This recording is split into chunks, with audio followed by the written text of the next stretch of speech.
한번 기도하겠습니다. 사랑하는 하나님, 이 세상을 살다 보면 우리의 삶에 풍랑이 칠 때가 참 많이 있습니다.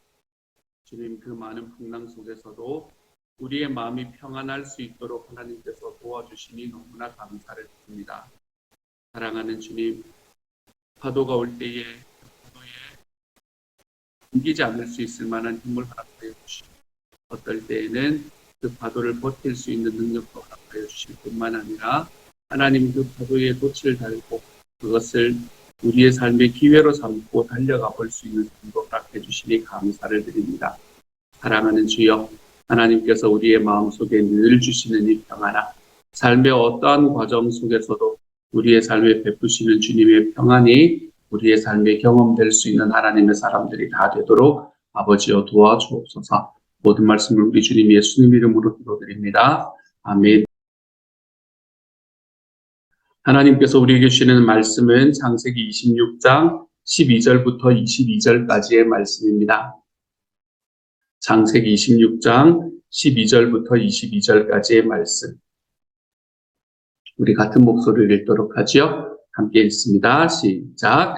이삭이 그 땅에서 농사하여 그 해에 100배나 얻었고 여호와께서 복을 주심으로 그 사람이 장대하고 왕성하여 마침내 거부가 되어 양과 소가 떼를 이루고 종이 심이 많으므로 블레셋 사람이 그를 시기하여 그 아버지 아브라함 때에 그 아버지의 종들이 판 모든 우물을 막고 흙으로 메웠더라.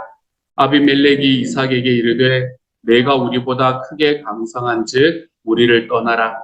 이삭이 그곳을 떠나 그랄 골짜기에 장막을 치고 거기 거류하며 그 아버지 아브라함 때에 팠던 우물들을 다시 팠으니 이는 아브라함이 죽은 후에 블레셋 사람이 그 우물들을 메웠음이라. 이삭이 그 우물들의 이름을 그의 아버지가 부르던 이름으로 불렀더라. 이삭의 종들이 골짜기를 파서 샘 근원을 얻었더니 그랄 목자들이 이삭의 목자와 다투어 이르되 이 물은 우리의 것이라 하매 이삭이 그 다툼으로 말미암아 그 우물 이름을 에섹이라 하였으며 또 다른 우물을 팠으니 그들이 또 다툼으로 그 이름을 신나라 하였으며 이삭이 거기서 옮겨 다 다른 우물을 팠더니 그들이 다투지 아니하였으므로 그 이름을 르호봇이라 하여 이르되 이제는 여호와께서 우리를 위하여 넓게 하셨으니 이 땅에서 우리가 번성하리로다 하였더라. 아멘. 아멘. 어제의 말씀에서 우리는 이삭이 자기 아버지를 따라서가 아니죠. 자기 아버지가 했던 일을 따라서 자기 아내를 누이라고 속이면서 일어났던 일들에 관한 이야기를 우리가 함께 나누었었습니다. 그런데 이삭과 아브라함이 조금 다른 점이 여기서 보이는 것 같아요. 아브라함은 그 일이 일어나고 난 다음에 곧 그 땅을 떠난 것을 우리가 볼 수 있게 되죠. 그렇죠? 그런데 오늘의 말씀에서 보면 이삭은 그 일이 일어나고 난 다음에도 여전히 그 땅에 머물고 있습니다. 하나님께서 이곳에서 내가 거하는 것이 옳은 일이 아니다라는 것을 가르쳐 주셨고 하나님께서 내가 너의 아버지였던 아브라함에게 명령했던 땅으로 돌아가야 된다는 것을 이야기해 주셨음에도 불구하고 이삭은 그 땅을 떠나지를 않습니다. 이삭이 그 땅을 떠나지 않고 그곳에서 농사를 하면서 하나님께서 12절을 바라보면 그에게 복을 주셨다라고 이야기하며 우리가 너무 좋아하는 말씀이 나오지 않습니까? 그의 100배나 얻었고 우린 다른 거는 다 모르고 내가 이것만 주님 이렇게 이야기하며 살아갈 때도 있지 않습니까? 그렇죠? 100배나 얻었다라고 이야기하는 하나님의 축복에 관한 이야기를 오늘의 말씀에서 이야기를 해줍니다. 그리고는 우리가 더욱 좋아하는 이야기, 그 사람이 장대하고 왕성하여 마침내 거부가 되어 우리 다른 말은 몰라도 성경에서 요거는 저에게 읽어주십시오 라고 기도하던 때도 없었으리라고 믿습니다만은 그렇게 기도하면서 살아가시는 분들도 있는 것 같습니다.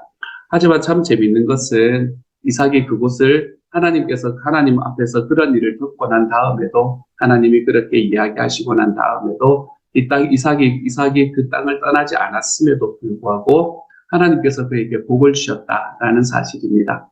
하나님 앞에 불순종하고 살아가는 삶인 것 같은 그러한 삶 속에서도 하나님이 복을 주셨습니다. 왜 하나님께서 그에게 복을 주셨을까? 왜 100배나 되는 이 100배나 되는 이 농사를 그가 지을 수 있게 하셨을까?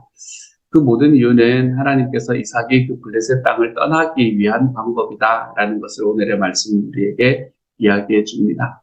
결국에는 하나님께서 자기의 일을 행하시고 싶은 거예요. 그렇죠? 하나님은 자기의 일을 행하고 계십니다. 하나님의 일은 계속해서 이루어진다고 말씀드렸잖아요. 내가 그것에 동의하든 동의하지 않든 하나님의 역사는 이루어진다라고 말했잖아요. 하나님은 하나님의 역사를 이루시기 위해서 그 사람을 치시기도 하시지만 하나님은 하나님의 역사를 이루시기 위해서 그 사람에게 100배나 되는 것을 주시기도 하십니다. 그렇게 100배나 되는 것을 이삭이 받고 났더니 주변에 있는 사람들이 그를 시기합니다. 그리고는 우물을 막아버리지요.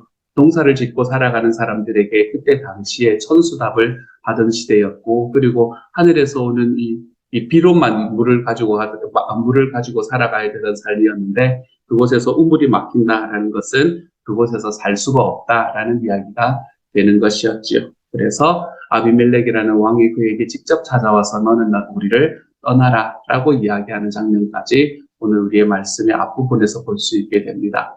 하나님의 계획이지요. 하나님께서 하신 일이시지요. 하나님께서 이삭을 그 땅에서 끄집어내시기 위해서 하나님께서는 이삭에게 나타나셔서 이야기하셨음에도 불구하고 이삭이 그 일을 순종하지 않으니까 하나님께서는 이러한 방법을 통해서라도 그 땅에서 떠날 수 있도록 만드시는 것이 하나님의 계획이었습니다. 이삭이 그 땅을 떠날 때 참 많은 것을 가지고 떠났었습니다. 참 많은 것을 가지고 떠났음에도 불구하고 그의 삶이 하나님 앞에 복받은 인생이 되었는가 하면 또 다른 이야기인 것 같아요. 왜냐하면 그 뒤에 나오는 이야기들이 또 우리에게 존재하기 때문입니다. 그래서 어쩔 수 없이 이삭이 그곳을 떠납니다. 어쩔 수 없었다라고 생각을 해요. 이것도 하나님께서 이삭을 만들어가는 과정이셨겠지요. 그렇죠? 이 하나님의 열심히 이삭을 만들어가는 과정이었을 겁니다. 별로 떠나고 싶은 마음이 없었음에도 그는 억지로 떠났습니다. 그 나라의 왕까지 자기에게 찾아와가지고 너는 떠나라라고 이야기하는데 어떻게 하겠습니까? 그렇죠? 계속 그곳에 있고 싶은 마음이 있었음에도 불구하고 그는 떠날 수밖에 없었던 것 같습니다. 그렇게 떠나고 나니까 이삭이 이제 그곳을 어쩔 수 없이 떠나서 그랄 골짜기라는 곳에 장막을 치고 거기에 거류합니다. 그리고는 18절에서 그 아버지 아브라함 때 팠던 우물들을 다시 팠다라고 이야기하죠. 그러니까 이제 다시 이 이삭은 자기 아버지였던 아브라함이 머물렀던 곳으로 돌아온 겁니다. 그렇죠? 하나님께서 원하시던 하나님의 계획이 지금 이삭에게서 이루어지고 있는 겁니다. 그런데 하나님의 계획이 이루어진다고 해서 우리의 삶에 늘 좋은 것 같은 일만 경험되는 것은 아닌 것 같아요. 오늘의 말씀에 보면 하나님의 일이 지금 이루어지고 있는데 문제는 아브라함의 때 팠던 우물들을 파가지고 이제 그곳에서 다시 이제 우리가 살아가면 되겠다라고 생각하는 이 과정 속에서 보면 20절의 말씀에서 보면 그랄의 목자들이 이삭의 목자와 다투어서 이 물은 우리의 것이라 라고 이야기를 하기 시작을 합니다. 이제 블레셋이라는 곳에서 다시 자기 우물을 메우고 막 이런 과정들을 겪어서 지금 여기까지 오기 싫은 길을 억지로 왔는데 여기에 와가지고 이제 좀 내 인생이 좀 더 펴질 거나라고 생각을 했더니 그곳에서 다시 싸움이 일어나기 시작을 합니다. 그랄의 목자들이 이삭의 목자와 다투어서 그 우물이 우리의 것이다 라고 이야기하니까 그 다툼으로 말미암아 그 우물의 이름을 에색이라고 이야기를 합니다. 이삭이 힘이 없어서 뒤로 물러섰을 수도 있고요. 그렇지 않으면 이삭이 가지고 있었던 마음이 사실은 평화의 마음이라서 그럴 수도 있습니다. 우리가 어떤 방향으로 이해를 해도 큰 문제는 없을 것 같아요. 그리고 난 다음에 이삭은 다른 우물을 팝니다. 또 다른 우물을 팠는데 그 우물을 팠더니 또 다투는 거예요. 그때 당시 우물이라는 게 참 굉장히 중요한 이 리소스 중에 하나였던 것 같아요. 그렇죠? 그래서 우물을 다시 팠더니 또 다투기 시작을 합니다. 그랬더니 그곳의 이름을 신나라고 이야기하죠. 그래서 에색 신나라는 말은 모두 다 다투다라는 이야기입니다. 우리나라에서 말해도 왜 다투다, 싸우다, 경쟁하다 여러 가지 의미로 쓰잖아요. 그렇죠? 그런 것처럼 이것도 다 다투다라는 이야기의 의미의 말들입니다. 하나의 우물은 에색, 다투었다. 또 하나의 우물은 신나, 다투었다. 근데 내가 그 다투는 과정 속에서 이겨먹으려고 하지 않고 자꾸 뒤로 물러서고 있는 이삭을 보게 됩니다. 그렇게 뒤로 물러서고 있으면서 이삭은 또 다른 우물을 팝니다. 그랬더니 그들이 다투지 않았지요. 그랬더니 그 이름을 르호봇이라고 이야기합니다. 이것은 하나님께서 우리를 위하여 넓게 하셨으니 이 땅에서 우리가 번성하리로다 하였더라. 르호봇이라는 말은 넓다라는 의미입니다. 그래서 이 뒤에 나오는 설명이 그 땅의 이름 하나님께서 우리를 넓게 하셨다라고 이야기했다라고 말하고 있는 거죠. 오늘의 말씀은 이삭의 우물을 3번 판 이야기를 우리에게 보여줍니다. 사실은 3번을 판 게 아니에요. 그렇죠? 자기 아버지 아브라함이 팠던 우물까지 팠으니까. 그리고 그 이전에 그 블레셋에서 이 블레셋 사람이 막아버렸던 우물도 팠으니까. 우물을 사실은 지금까지 5개를 판 셈입니다. 그렇죠? 5개의 우물을 판 이삭의 모습을 우리에게 보여줍니다. 이것만 판 게 아니에요. 내일 한 번 더 팔 거예요. 그러니까 이삭은 되게 우물 파는 사람이었습니다. 제가 볼 때는 이거 뭐예요 이거? 물 찾는 거 있잖아요. 그죠? 수맥 찾고 이러는 사람이 아니었을까라는 생각이 들 만큼 이삭은 굉장히 우물을 많이 봤던 사람이다라는 것을 보여주고 있지요. 이 말씀 속에서 우리가 무엇을 우리의 삶 속에서 배울 수 있을까? 아까 제가 말씀드렸던 첫 번째 이야기는 바로 이겁니다.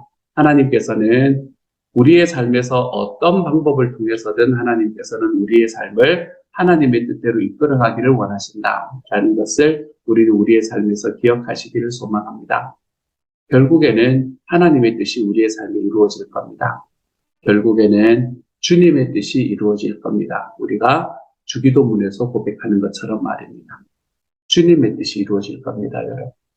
나의 뜻이 이루어지는 것이 아니라 주님의 뜻이 이루어질 겁니다. 우리가 그것을 좀 확신하고 걸어가 볼 수 있는 하나님의 사람들이 되어가시기를 소망합니다. 내가 하나님 앞 하나님의 뜻이 이루어지는 것에 내가 계속해서 튕기기 시작하면 하나님의 뜻이 이루어지는 것이 좀 늦어질 뿐이지요. 아니면 내가 아닌 다른 누군가를 통해서 주님의 뜻이 이루어져 갈 것입니다. 하지만 하나님께서는 그 어떤 상황들 속에서도 주님의 뜻을 이루시는 분이라는 것을 기억하시기를 소망합니다. 주님의 뜻을 이루는 데 있어서 하나님께서는 여러 가지의 방법을 사용하신다라는 것을 우리에게 보여주고 있지요. 그렇죠? 어떨 때는 오늘의 말씀에 나오는 경우는 아니지만 어떨 때는 그 사람이 정말 힘들게 만들면서 주님의 뜻을 이루어가기도 하십니다. 그 사람을 변화시키기도 하시죠. 100배나 되는 것을 주시면서 주님의 뜻을 이루기도 하십니다. 하지만 한 가지 분명한 것은 내 삶에 주시는 100배의 축복이 나의 삶의 진짜 축복이 아닐 수도 있구나라는 것을 깨달을 수 있는 저와 여러분이 되었으면 좋겠어요. 내 삶이 풍성해지는 것이 진짜 하나님의 복이 아닐 수도 있겠구나. 이 이삭에게 주셨던 하나님의 100배의 복은 그 100배의 복을 주시기 위해서 주신 것이 아니라 그 땅을 떠나게 만들기 위해서 하나님께서 주신 복이었습니다. 그러니까 그 땅에 다 놓고 나와야 되는 거예요. 농사 짓던 사람이지 않았습니까? 그렇죠? 토지들 다 놓고 나와야 되는 거였습니다. 지금 당장 나에게 100배의 축복이 있는 것처럼 보인다고 하더라도 결국에는 다 놓고 나오게 하실 하나님을 경험할 수도 있습니다. 하나님께서는 하나님의 뜻을 이루시기 위해서 우리의 삶에 여러 가지의 방향을 여러 가지의 방법을 통해서 이루어 가신다는 것을 기억하십시다. 그래서 내 삶에 있는 이익이, 내 삶에 가지는 이 이익들이 나의 삶의 진짜 유익이 아닐 수 있다. 우리 하나님 앞에 고백하면서 내 주님께서 원하시는 하나님의 뜻이 무엇인가 여기에 좀 집중하고 그 하나님의 뜻에 쫓아서 살아가 볼 수 있는 하나님의 사람으로 걸어갔으면 좋겠습니다. 그게 첫 번째로 오늘의 말씀이 우리에게 이야기를 하는 것이라면요. 두 번째 말씀은 싸움과 다툼에 관한 이야기를 계속해서 하고 있습니다. 싸움과 다툼에 관한 이야기 속에서 이삭이 선택했던 선택은 굉장히 지혜로운 선택이었다라는 것을 볼 수 있게 돼요. 지금 우리의 시대는 싸워서 내 것을 성취해내야 되는, 싸워서 내 것을 어쨌든 얻어내야 되는 시대를 살아가고 있는 것 같아요. 바보같이 왜 그거 자꾸 그러냐 이렇게 이야기하는 시대를 우리는 살아가고 있지. 하지만 하나님께서 이야기하시는 것은 좀 바보같이 살아라 라는 이야기를 우리에게 말씀해주고 있는 것 같습니다. 첫 번째 우물이었던 이 에색이라는 우물, 그리고 두 번째 우물이었던 신나라는 우물. 이 우물들을 파는데 그곳에 있던 그랄 사람들이 뭐 하나 한 게 있습니까, 여러분? 뭐 하나 한 게 없습니다. 아무것도 한 게 없죠. 이삭이 그곳에 가서 그 자리를 찾아서 그곳을 파고 그리고 그곳에서 물이 나왔고 거기를 우물로 삼았습니다. 이만하면 이삭의 것이라고 이야기해도 아무런 문제 없는 것 같지 않습니까, 여러분? 그런데 이삭은 그랄 사람들이 그곳에 와서 다툼이 일어나기 시작하니까 물러나기 시작을 합니다. 이 신나라는 곳에서도 그랬고 에색이라는 곳에서도 그랬지요. 그리고 또 가서 우물을 팝니다. 또 가서 우물을 파고요. 그리고 난 다음에 다시 우물을 팠는데 왜 이때는 그랄 사람들이 쫓아오지 않았을까? 저는 잘 모르겠습니다만 우리가 생각해 볼 수 있는 생각해 볼 수 있는 것은 몇 가지가 있는 것 같아요. 앞에서 있었던 우물들보다는 중요성이 떨어지는 곳일 수도 있었을 거겠습니다. 그렇죠? 그렇지 않으면 이제는 이 그랄 사람들이 질려서 그랬을 수도 있었을 것 같아요. 이 인간은 아무리 찔러봐야 아무 상관이 없는 이야기구나. 이건 우리한테 별 그게 안 되는구나라고 생각하고 질려버렸을 수도 있습니다. 그렇지 않으면 이제는 이 그랄 사람들 입장에서 보면 외지에서 왔던 사람이잖아요. 외지에서 왔던 사람이라서 좀 텃세를 뿌려봤는데 이 사람이 이런 사람이구나라는 것을 알고 이제는 자기의 공동체 안의 사람으로 맞아들였을 수도 있습니다. 이것은 우리의 상상의 영역 중에 하나가 될 거예요. 어떤 영역이 되었건 우리가 이삭이라는 사람은 다툼이 일어났을 때는 그곳에서 물러서는 것을 보게 됩니다. 저는 이 말씀을 가만히 바라보면서 그리스도의 삶 속에서 가장 중요한 것이 무엇인가라는 질문을 다시 한번 해보게 됩니다. 어제 이제 생명의 삶이 시작이 되었거든요. 그래서 저에게 이런 질문이 나타나는지도 모르겠어요. 그리스도인에게서 가장 중요한 것은 무엇일까?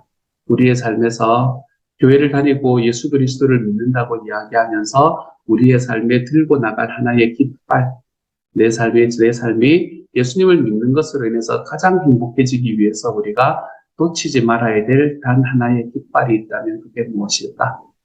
저와 여러분은 그것이 관계다라고 이야기하며 걸어가는 삶을 살아가고 있습니다. 거기에 무엇을 놓아도 괜찮을 것 같아 보이지 않습니까? 그렇죠? 예배는 소중하지 않습니까? 여러분, 선교는 소중하지 않나요? 구제는 소중하지 않습니까? 사역도 소중하지요.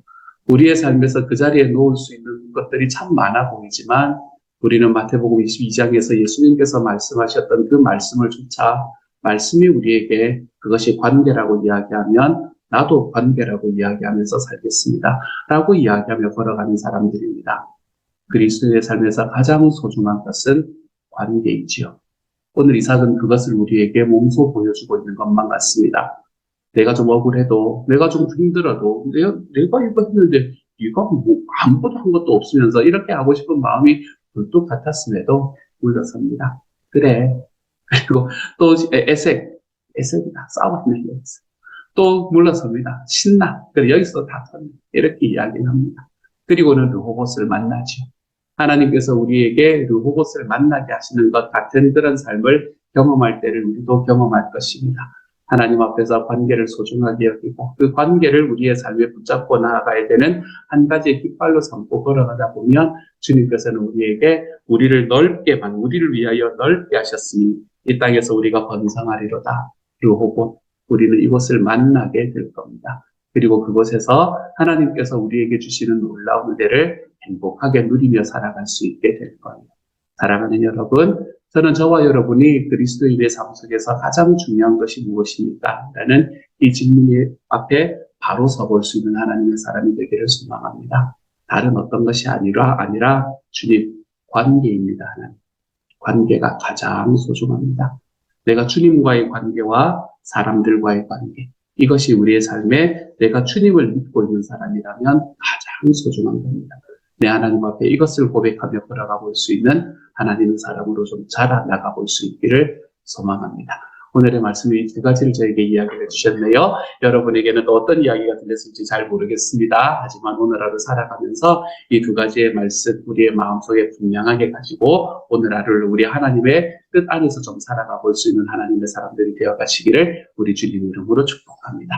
함께 한번 기도하십시다. 사랑하는 하나님, 하나님께서 저를 사랑하여 주시고 우리를 사랑해 주시니 감사합니다. 주님, 하나님께서는 하나님의 뜻을 이루어 가시는데 어떤 과정을 통해서든 주님의 뜻이 이루어지게 되는 것을 보게 됩니다. 주여, 하나님께서 저희가 100배의 삶의 축복을 얻었다라고 이야기하는 것 같은 순간이 사실은 하나님께서 나의 삶의 불순종을 다시 고치기 위한 삶의 방향이라는 것을 깨달아 볼 수 있는 시간이 될 수 있게 하여 주십시오. 물질의 이익이 나의 영적인 유익이 되지 않을 수 있다는 것을 기억해 볼 수 있는 하나님의 사람이 되게 하여 주십시오.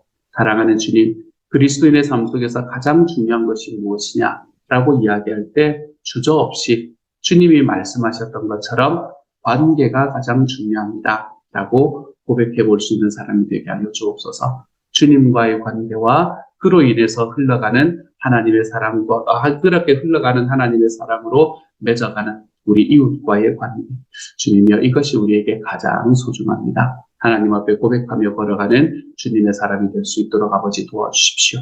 그래서 하나님, 우리가 르호보스에 이를 수 있는 하나님의 사람이 될 수 있도록 도와주시고, 주님이 우리를 넓게 만드셔서 거기에서 복을 더하여 주실 것을 우리가 기대하고 또한 경험하며 걸어가는 하나님의 사람이 되게 하여 주옵소서. 모든 말씀 우리 주님 예수님 이름으로 기도드립니다. 아멘. 하늘에 계신 우리 아버지여, 이름이 거룩히 여김을 받으시오며 나라 임하옵시며 뜻이 하늘에서 이룬 것 같이 땅에서도 이루어지이다.